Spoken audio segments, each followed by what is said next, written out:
మేలును కోరుటకును అతనికి తెలివి వచ్చినప్పుడు అతని వెలుగును దేవుడును.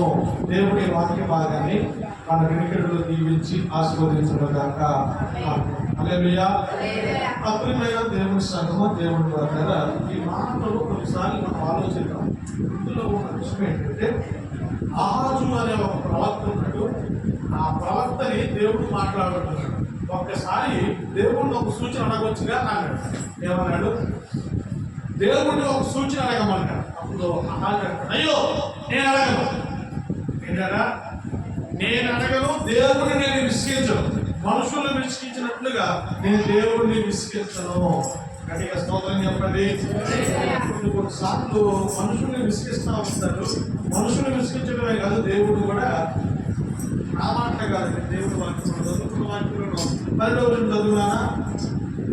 ఆహాజు నేను అడగను, యెహోవా శోధింపని చెప్పగా అతడు ఇలాగ చెప్పాడు, దావీదు వంశస్థులారా వినుడి, మనుషులను విసిగించక చాలకపోయి నా దేవుడు కూడా విసిగించురా. గట్టిగా స్తోత్రం చెప్పండి, గట్టిగా చెప్పండి. మనుషులు విసిగించింది చాలు. మనుషులు ఎంత విసుగుతారంటే కొన్ని